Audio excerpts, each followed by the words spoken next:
Bon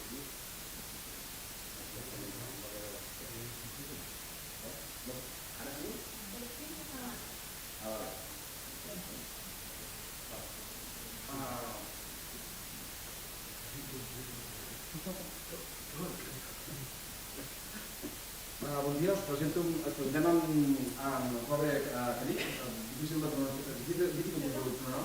I will do the presentation in Catalan and then continue. Usa el micrófono, si no eres no te oye. Ok. Hola, hola, hola. Sí?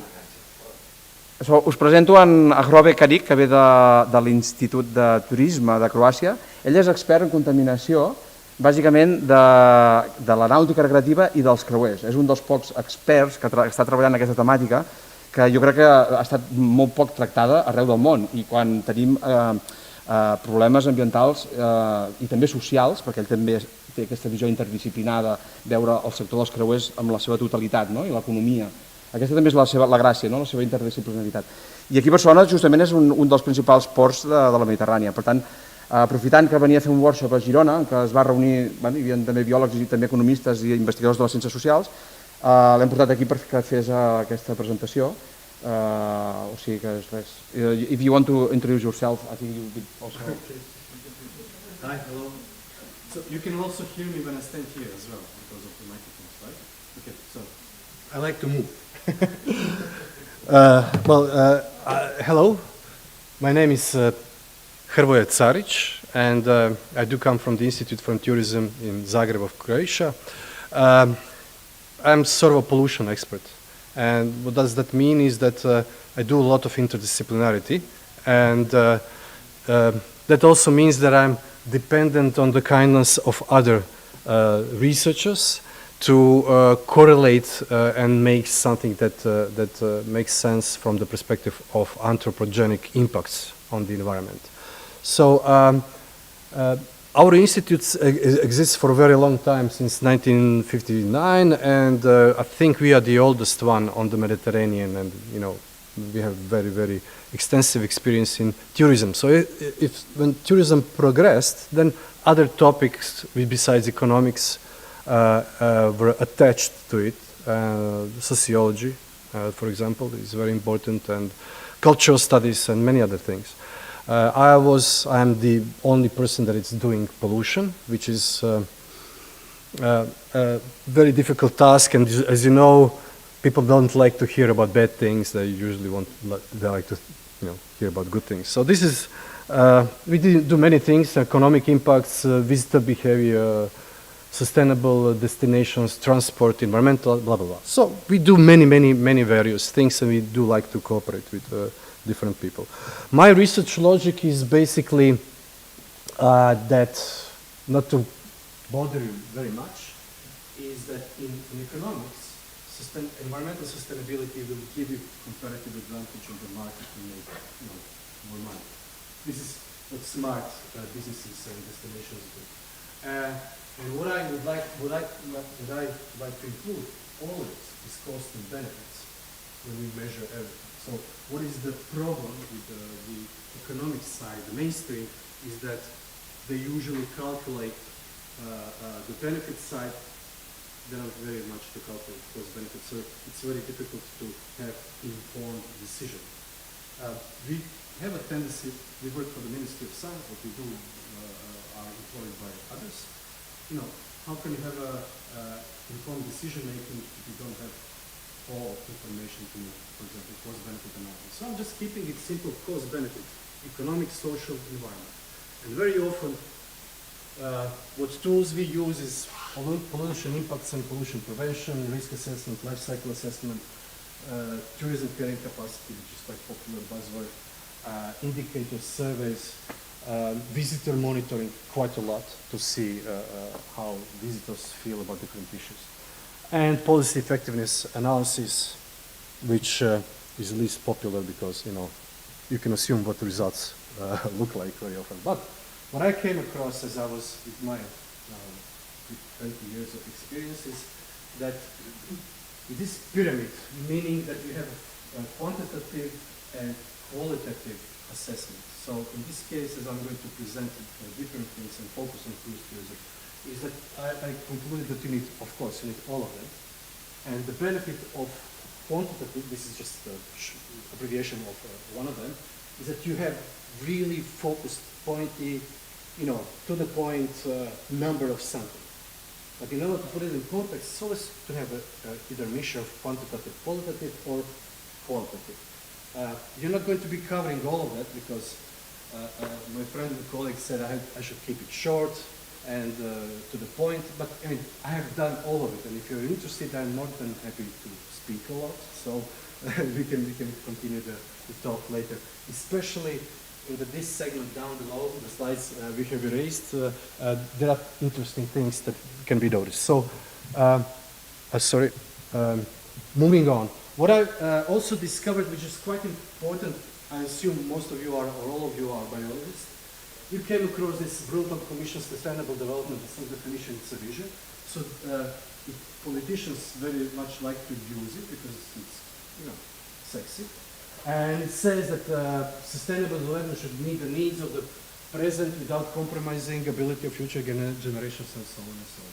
So we are not achieving this vision. And one of the reasons I've noticed is because, its needs, this word, can give different sorts of interpretation of, what are my needs today and what they were 20 years ago. I became, relatively much more greedy, and my expectations are much higher now to have better car, better, computer, telephone, and whatever.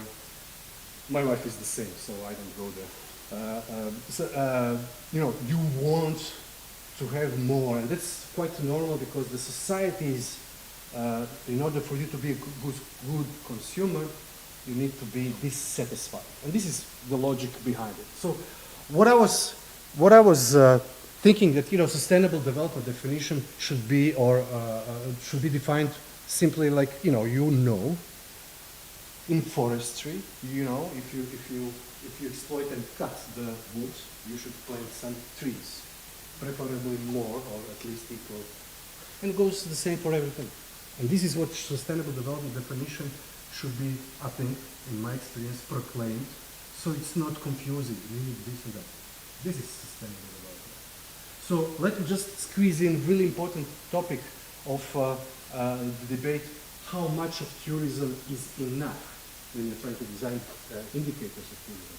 Well, one of them could be: do you have people that want to work in tourism, or you have to import them? So for whom we are developing tourism is the first and number one question that regularly gets ignored. So that's also something that I wanted to share with you in, when you come across tourism people, so you are ready to debate, so you can, have some arguments if this helps.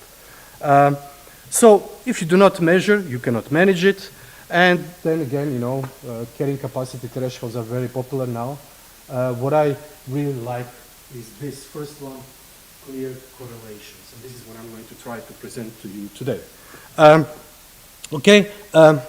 We had many, there are 5 examples, but due to shortness of time, we have decided to do this one.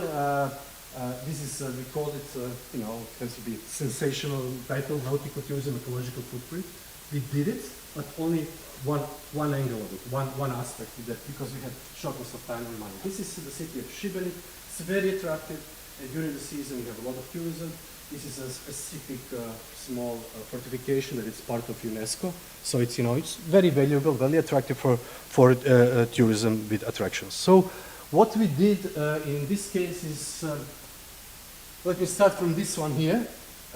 We have a river inflow, so this is estuary, and then this is the link to the open sea that you saw in the picture. So we do have fish and mussel farming areas quite a lot because of the obvious reason. And what we were interested in, and this is what we tried to do first, some sort of innovation, is with radar heat mapping. With the maritime industry and military, they do have radars, and this is the picture of the winter time, and this is the picture of the summertime. Heat mapping the traffic, obviously set for this. This is the region, this is the part that I was presenting in the picture. Okay, just by pure logic, you can say, yeah, okay, approximately we know where we could have a problem. So what can you measure over there is that we were quite lucky, sorry to go back, we were quite lucky that in this part where we have the most of the traffic, in this channel area, colleagues of mine work, the Institute of Hrvoje Bošković, which is the biggest one in Croatia, and they were monitoring copper content in sea. So how how they did it is written here.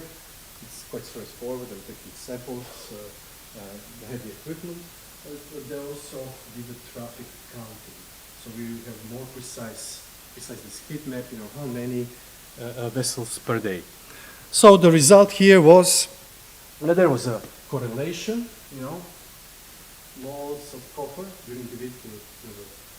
This is the value, and then increased by 10 times as the number of vessels increased. So, it's very, very much straightforward. It is published in a paper. Do I have a paper someplace? Sorry, yeah, it is here. I can send that paper later on or the link, but it's explained in more detail if you are interested. So, moving on. Let's speak about cruise tourism.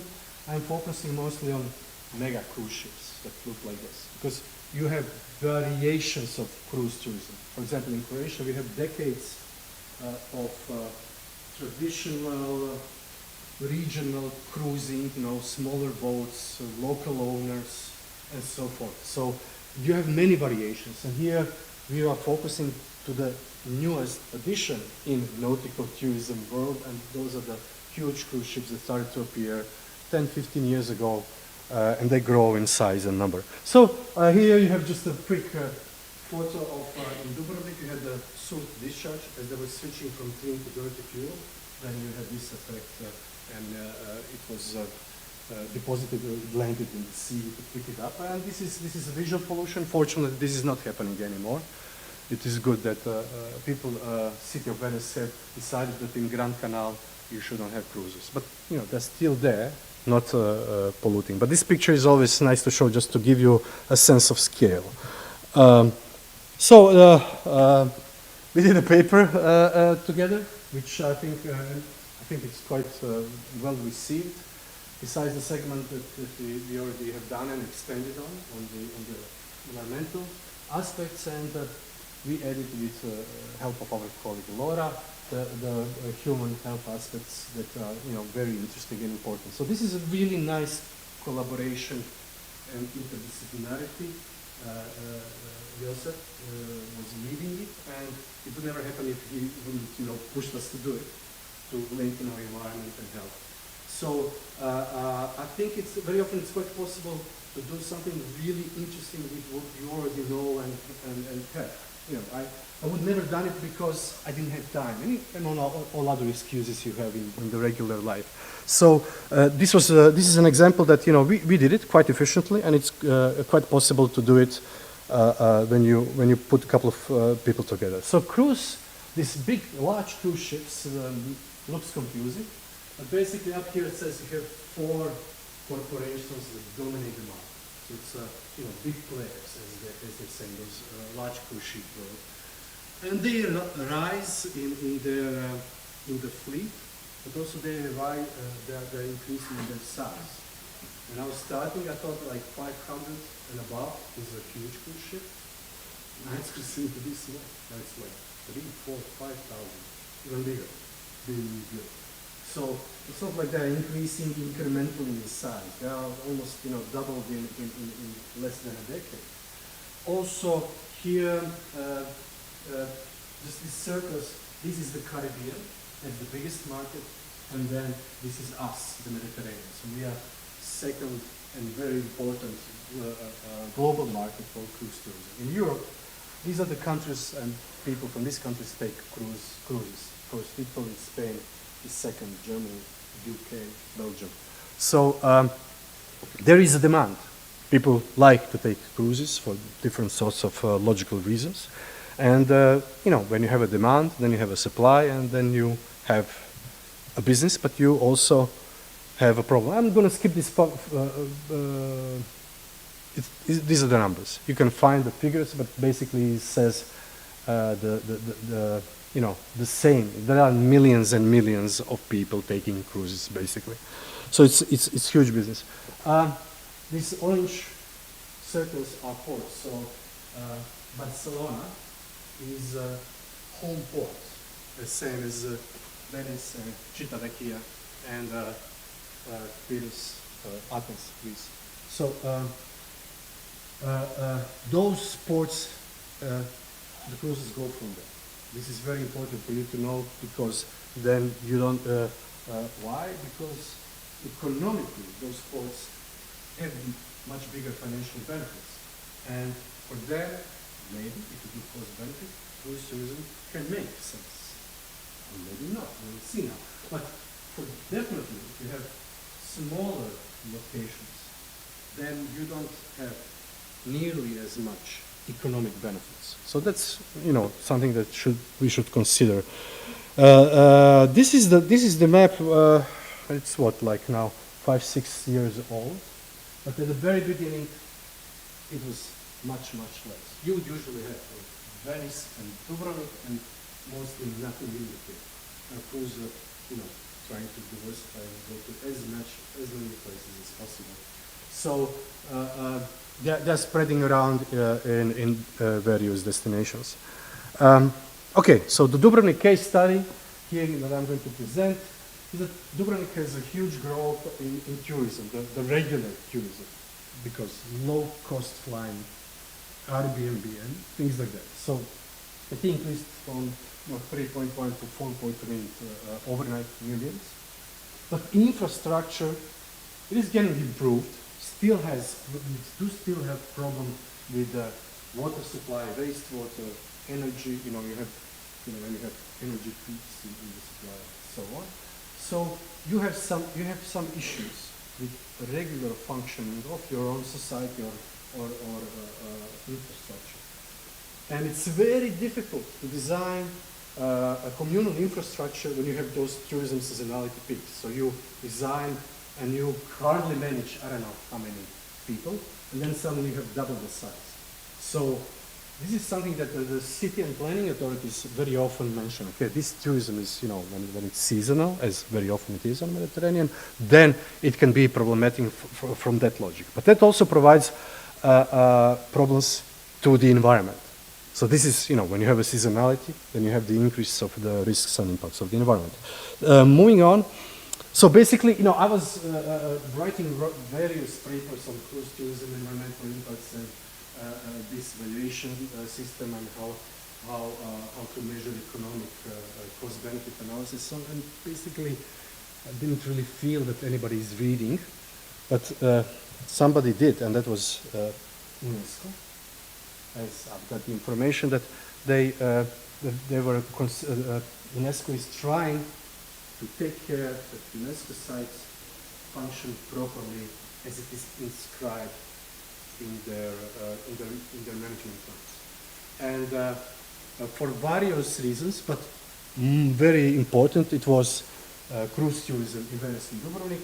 They said in 2014 that basically managers of UNESCO sites of Venice and Dubrovnik should improve so they would not end up listed as a site in danger. And this just gives the warning. I mean, this was great because suddenly I could feel that it makes sense to somebody, but also it's great that somebody is looking at different topics and trying to advocate for improvements. Because for us scientists, it can be very, very difficult most of the time. So, what evaluation methods did I use? Are those pollution pathways? I'm just going to briefly explain the next slide.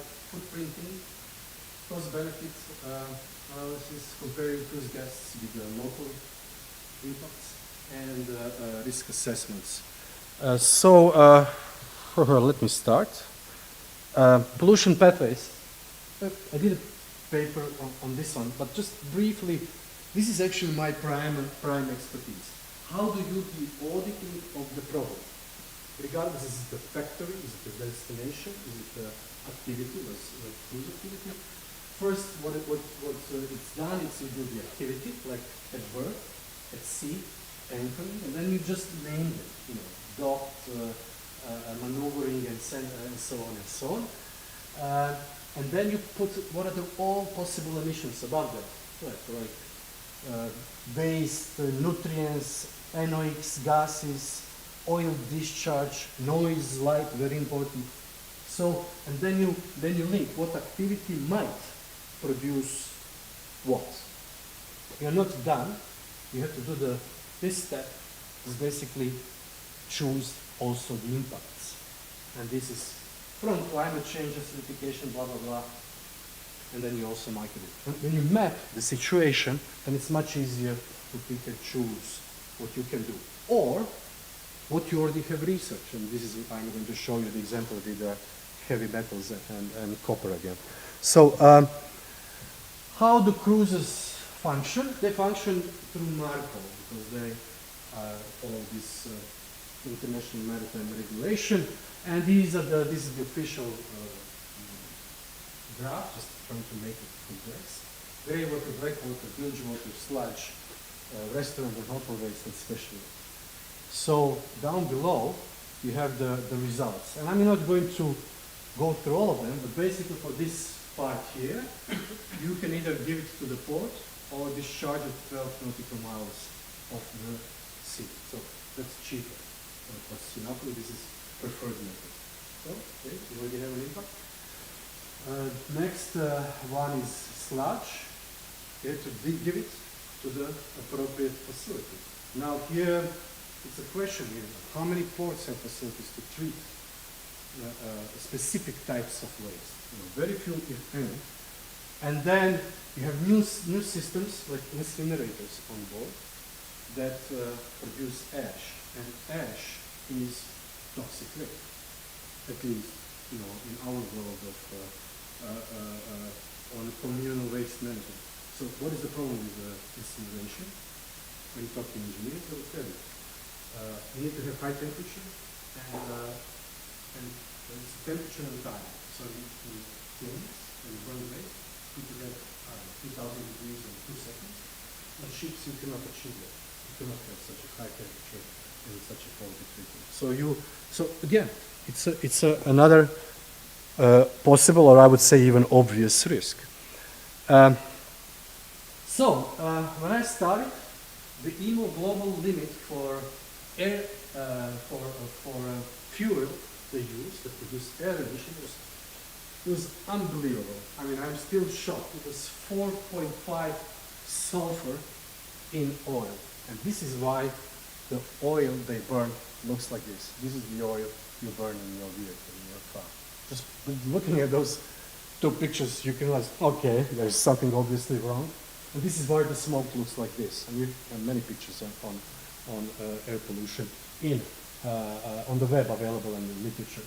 So then, next global limit was only a small reduction.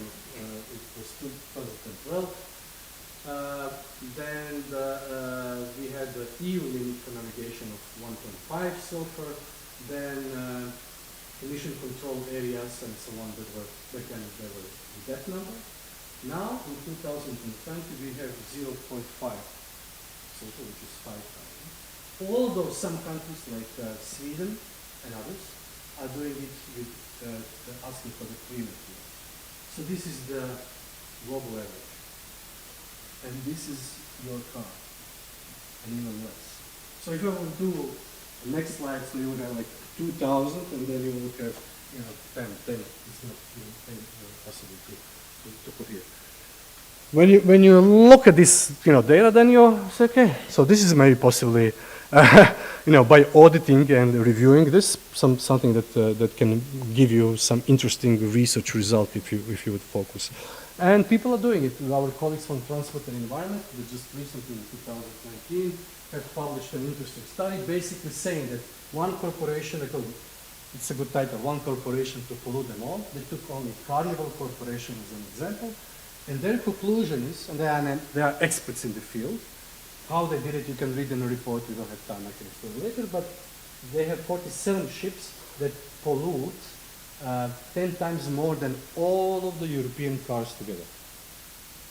And this is what I like. I mean, when you have a presentation like this, then you obviously start to think, okay, obviously we have problems. It's not the double, it's 10 times more. So, you know, you can go and look into more details about it. Congratulations, you are the most polluted major cruise port in Europe, according to this study. You're not the only one, but most of those ports that are where cruises start their voyage, so the home ports have the biggest pollution, but also because they have the biggest. In Barcelona, yes, you have 560,000 cars, and they pollute much less than cruising activity, according to the study. I think the study is correct. There are other ways to present. For example, global fleet of cruise ships is, you know, very small, 1%, but the black carbon is very intense from this source. There are other CO2 emissions comparable to the other means of transport and so on. So this visualization is helpful. What is really interesting that now, which is a German expert NGO, they did pollution on ship, on deck, while you're traveling. What kind of air are you breathing? And they have presented it here, like for a busy polluted street, this much. This is clean air, so this is what you get cruising. But we already have air pollution problem in Europe, as the European Environmental Statement Outlook, the main document that is published by European Commission and the European Environmental Agency. They say that it is the single largest and most significant problem of the environment, but also on human health, because we have 400,000 premature deaths due to small particles, 2.5. So air quality in the cities, almost all of them, or all of them,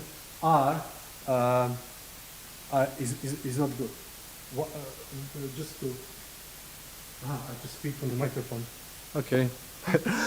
So what is the issue here is that the World Health Organization has a much higher standards than we do have in Europe, and this is very important to know. So that's also something to consider. We have already existing air pollution, and then we have suddenly some really, huge additional impact that is focused in space and time. So that's something that brings the level of risk. Just a brief here. On the left, you have this study here, the paper that was done some time ago. Basically, they try to calculate financially calculate health impacts from air pollution caused by cruise ships. And the colleagues from Greece have calculated the cost is 24.3 million, I think for the season 10 years ago, 2013. Now it obviously could be much bigger. What I want you to remember here is that European Commission do have methodologies that are quite straightforward if you want to calculate the health costs of environmental pollution. They do it basically with two ways. One is the disability adjusted life that goes with the number of lives that you have to live with the disability, and health years lost due to premature death. So that's the loss of healthy life years, and years of life spent in good health, and then here you measure morbidity and mortality. So what is the difference? Basically, here you put the value on a human life, and here, for example, it started with impacts from traffic-related noise in Western Europe, because noise pollution is a huge topic, which is fortunately, European Commission is pushing it along with light pollution, but up until recently it was neglected. So you already have some methodologies you can incorporate in what you already have as data. So how I did it is that basically when I was doing footprinting of cruise tourism is that you can use the existing literature and expert literature and even the reports from ships and so on to calculate, it's always easier to have per capita, per person per day, Okay, you establish a standard, this is the standard, then 4 kilos of solid waste. Air pollution this much, black water, gray water, bilge water, and so on. So this is the first part, to establish the average, the standard in the sector. And then what I did for the Dubrovnik case is for each this number, you allocate the intensity, you know, how many passengers you have, obviously, and then for each you inquire how much does it cost to manage it. So, for example, what is the cost of waste management? You can call your a local company, waste management company, and okay, hello, I have 350,000 kilos of waste. You know, how much would it cost, you know, to give it to you? And then you have then you get the money. So this is the money here, and I have published it in 2010. And what happened with this basic, so I call it direct cost. No other cost, no health, no opportunity, no acidification of the land, nothing else, only bare direct management cost. So it's only a fragment of it. And this is how much money we make, or we made from cruise tourism, and this is the cost. So the outcome for this case study was the 7 times more environmental cost than economic benefits. I forgot to mention this picture here relates to the previous picture. This is in front of the city of Dubrovnik. Let me just quickly scroll. Deceased colleague of mine who works at the institute in Dubrovnik noticed that this cruise ship was releasing something, and it's in front of the old town where they have the institute. So he just quickly jumped on the boat and took the picture of. This is black water, so this is what the toilet remains look like, and this is what happened. I believe, or I hope, being optimist, to believe that it was an accident. Sometimes accident happens, you know, valves and complicated things on ship, but you know, it happened, and it happens on the open sea much more. So, what can you do? What I did, and this could be maybe confusing, so I'm just. For Dubrovnik, it was important to me to know, you know, how can I compare it to the existing, you know, local people. So we had peaks very often with 12,500 passengers, doesn't seem much, on 5 cruises, looks like this, that came to Dubrovnik, and Dubrovnik back then was 49, now it's I think 45 or 42,000 people. It's a very small town, okay? So you have a significant, let's say 1/4 of what already people live in Dubrovnik, come to Dubrovnik. But when you translate, these 12,100 cruiser people pollute as much as wastewater as 36,000 local people. So it's almost the size of a city. Solid waste more than what you have. So in the city. So it's like with these 5 cruises, it looks like Dubrovnik visited itself. You doubled basically the impact from the perspective of solid waste.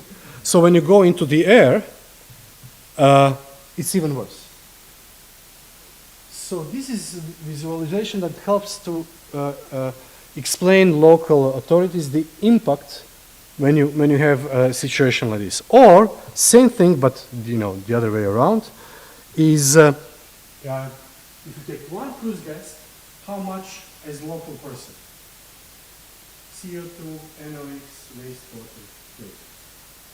So it gives us a sense of the scale and also what you need to do in order to have better environmental management. Purpose here is easy to understand: pollution and interpretation. Communication aim is cruising lifestyle pollute much more than lifestyle local people, and this is what needs to be known if you want to improve or design cruise tourism. Risk assessment. I'm not going to teach you, probably better than I do, biofuel fouling what it is. You paint the boat so algae wouldn't grow, and Copper, the problem with copper is, as you know, you need it for phytoplankton, but you also, when you have too much, it's toxic. And it's, biomagnification, transfers for the food web. So, it's a very important topic. What I did here is that this is the cruise port in Dubrovnik. This just basically marked the area of direct impact where, most of the copper would deposit because, the ship city. And I calculated this deposit to be, 133 kilos a year, and we have 1 centimeter of sedimentation. So what is the result is this number. We have in this area 342 particles per million copper annually. But looking at the standards, official standards, that's quite a lot, right? That seems big. And this is what I was saying. But now, what I've learned is that I should stop here and do not make any additional effort, because the burden of proof should not be on me when something is, dangerous and significant. This is what I would like you to remember. You just call precautionary principle. And then you say, look, port, look, cruises. No, you should prove that this is not a problem. I should not try to be proving that this is a problem. But being lucky as I am very often, somebody did, and we wrote a paper with the ecotoxicologist colleagues. We wrote a paper basically saying the following. They already had research that was not, some was not even published, but that actually proves exactly what I've said. They did heavy metal sediment analysis, so they're taking sediment and then analyzed.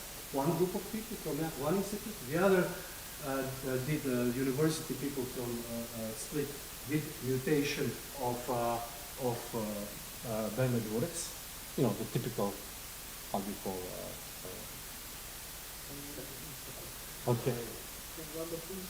Okay. Which is? So it's very common. So they did this snail, I call it, and DNA testing, comet testing of very common Mytilus doloprovincialis, the typical thing. So how? Let me just show it to you. This is the port, and these are the research areas. 3 different research, not knowing of each other. Importer and round port were proving that in sediment sampling, we have huge amounts of heavy metals. Some of them contributed probably to. But we had this muscles biomonitoring, show that DNA in the muscles is just destroyed. It cannot survive in such a toxic environment. And across, like really short, maybe 200 meters, you have Bernadourex imposex. You measure imposex with this snail, and when the pollution is high, it shifts its imposex in one direction, and they prove that they have it has that's their as a bio indicator. That's the reaction to pollution. So. What is the purpose of this? Well, basically, you don't have to go through all of the ecotoxicology if you don't have time, or if you want to set up the probable cause. You can calculate and say, okay, this number is high. Yeah, let's do some, and whatever you want to do, by monitoring sampling of sediment or whatever you know is the best for the occasion. So, but there are solutions. You have for very long time now, for example, that you don't have to use heavy metals. You can paint the bulk hull with the silicone coating, which is much less toxic, although it could have some impact on the environment because it's silicone and probably it will end up in the sea, but it's much less toxic, and it's more efficient. So you save fuel and you save money going to the port, to the docking, because you do it every 2 years, not every year. So there are other solutions, and I think this, when we were discussing, for example, horizon projects, this and that, it would be really interesting just to make a catalog of existing research and maybe existing solution that can be put in, not only in cruising tourism, but also in nautical tourism. I'm doing cruising tourism because the data is more readily available about the traffic intensity. Nautical tourism, I believe, is also quite questionable and potentially dangerous, because it's, it's increasing in numbers and it's going places where we have Natura sites, protected areas, MPAs, and so on and so on. So maybe we can in this interdisciplinarity approach, maybe we can consider this. How much time do we have? 5 minutes, there you go. So I'll take a couple of minutes more if you agree, okay? They agree, so.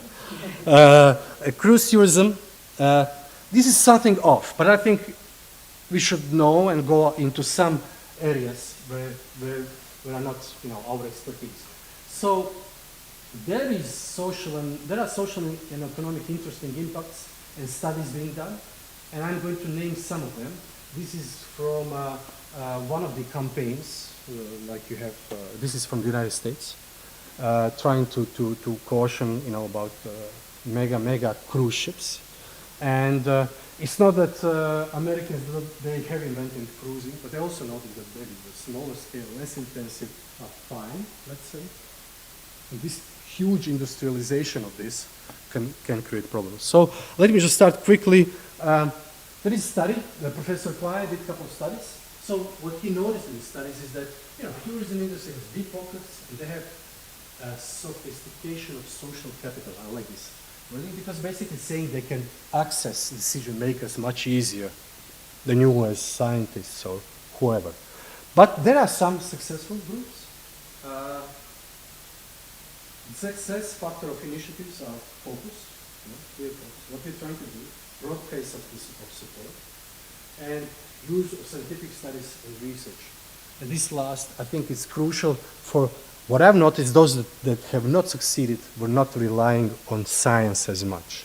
Or maybe us as scientists were not as user-friendly, let's say it, to communicate our findings and make ourselves available. So I like this one because it's one of the oldest one in Alaska. The point is, it was a campaign, and the goals are, let's regulate and make it better, and they have the result. The result is a passenger tax of 50 euros per voyage, $50, out of which only 4 goes to the ranger, a person that is going to be on the boat. Why was that important to them? Because they had whales, and whales were getting hurt and killed for reasons you probably know better than I do. Noise pollution, disorientation, they're getting really faster and bigger, and so on and so on. So what's cruise tourism, cruise corporations are saying, this is going to kill our cruise, this business, you're going to bankrupt, or nothing like that happens. Actually, when you have somebody on ship saying, oh look, whales there, we can proceed, we're not going to run them over, or oh look, they're crossing, let's stop it. People get involved. People then, guests get involved, and then they get information. It's interesting, they learn something, and they enjoy this much better than if they were just only, doing whatever we do during the vacations. So it's not always straightforward that additional taxing and additional things will create a negative reaction on the market. It could create something new. And remember, this was like maybe 20 years ago. Now we have it like whale watching, dolphin watching, and it's becoming almost as a part of the mainstream, especially with ACOBAM's regulations that help countries and so on. So this is one very interesting and successful American case study from Alaska. What I have to, and this is the reason why one of the reasons why I started to do with cruise tourism. What is the risk of moral hazard? How willing you are to break the law. Okay, so I'm not going to go, I'm just going to impress you with a small font and a lot of words. So there are, listings like this, I don't know how many pages. And our colleagues were trying to put them together. I'm just going to read, one of them. Pick and choose. This is a small one. 1 million fine and 500,000 import orders to community because in 2017 and 20, Norwegian crews did oil bilge water discharge. Or you want to go for a bigger one? This one. 9 plus 9 million because they were falsifying oil record books. So what was worrying to me is that this was happening mostly in the United States waters, which are very, very well observed. They have Coast Guard. They have satellite. They have all of the infrastructure that we do not have in most of the Mediterranean countries. So this is something that was alarming, and this is why Friends of Earth in the States actually started to assess. They had some auditing scheme of cruise companies and cruise ships. And it should be said that Disney is, very good. And what I think that port authorities and destination managers should do is to invite and to promote those that are good and transparent and try to do best they can and even more when they're dealing with sewage, air pollution, water quality, and transparency. Like others are, 16, 19, you also did this. Yeah, so you can see that the trend is actually negative. They're failing with time in the United States. Our German colleagues from NABU did a similar thing. So there are, we also have some ideas here in Europe on how to monitor and audit the practices. Like you have, auditing practices for eco-labeling of hotels. You can do the same thing for cruise ships or nautical tourism. Also, I have to give kudos, as they say, to a colleague, he's retired, Professor Klein, because he was putting so much of his free time and energy to inform. So he had 2 hearings in a Senate committee, although he's Canadian, he was doing this for the United States. And not only that we have environmental issues as topic, we have safety and security, medical care, labor issues, consumer rights, and so forth and so forth. So, it's not, I was really shocked that, not only from my field of expertise, you have issues you have in other fields. Example of policy activism in the Mediterranean. This is one of the projects, of Interreg projects that we're dealing with the cruise ships, also with the nautical tourism. So we do things. This is UNESCO has a role to play because we have many UNESCO sites. And we have these good practices for sustainable cruise tourism, which in my personal belief is not what it claims, because the dialogue, as they called it, did not have anybody from science or local community or other stakeholders that could contribute to the topic. We already, by just saying it, this is why my first slide was about sustainable. Okay, so this is how we're going to do it. We're going to put sustainable on anything, and then it becomes sustainable, not just by magic fusion of the word sustainable and why don't we call sustainable pollution? And then, okay, so pollution is not pollution anymore. So we have a lot of problems like that. But also, that we have a lot of resistance. I know you have had or have in Barcelona. Just many. Let's go to Italy. Let's go to Venice. So they had huge increase of cruise ships. This is not happening anymore. So I had to be fair and say, okay. But I had to use the photo because it used to be like this for many, many, many years. So just many things just by observing the logic of your eyes tell you like there must be some problem over here happening. So, and people reacted in the best manner as friends from Italy do. They were blocking cruise ships by swimming on the main square. They were posting no grande navi, no big cruise ships. So they did understand right away that huge cruise ships are maybe something that we should worry about. And there was, they called the police, the intervention police. So, but luckily they were prepared with memo and other inflatable items.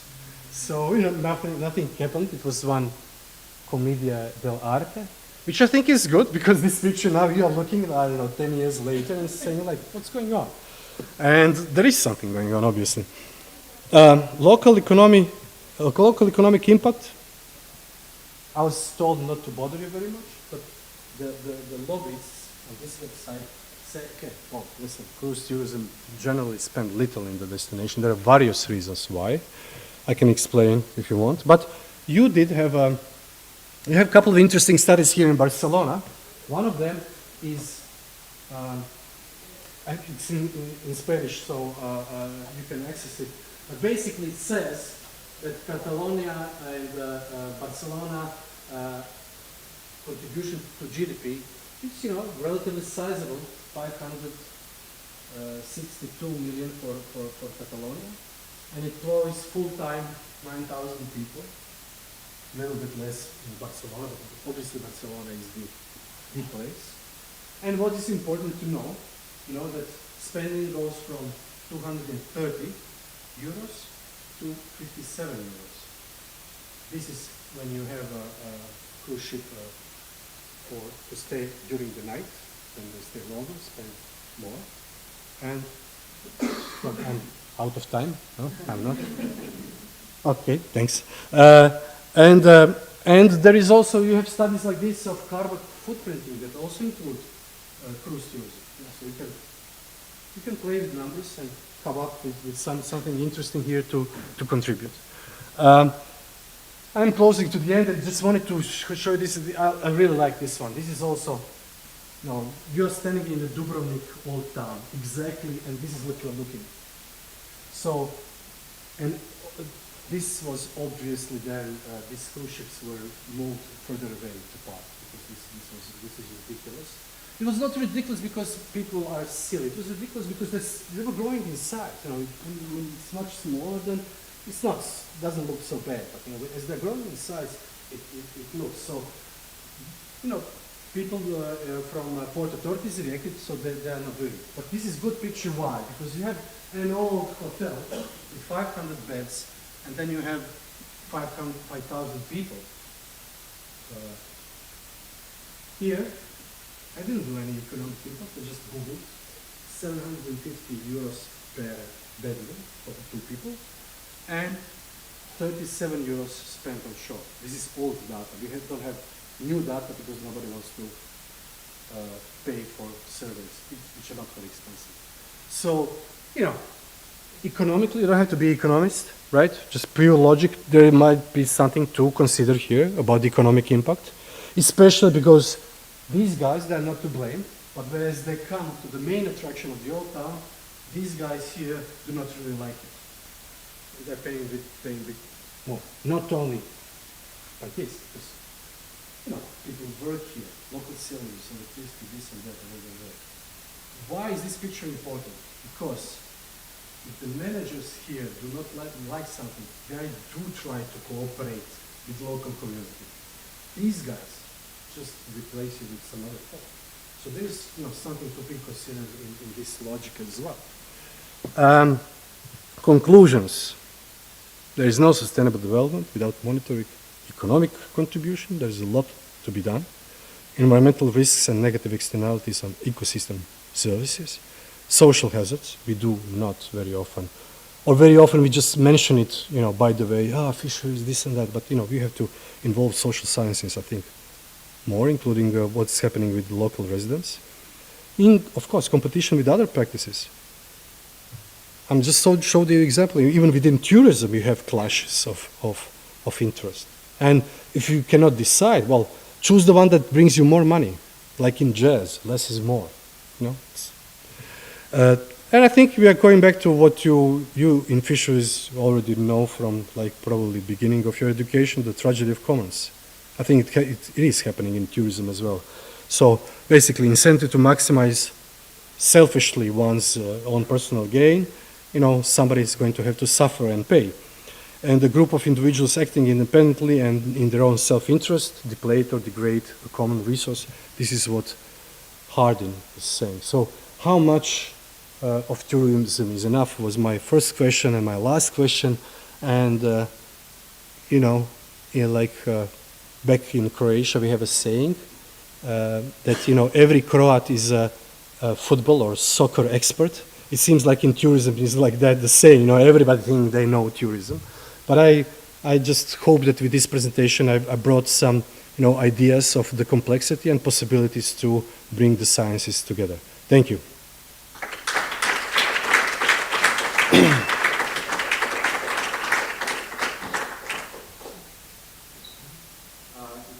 Anybody has a question?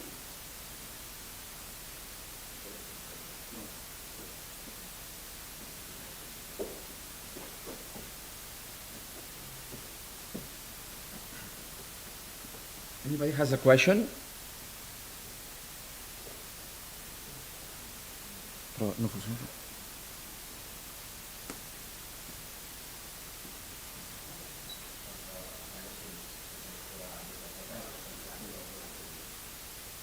¿Alguna pregunta?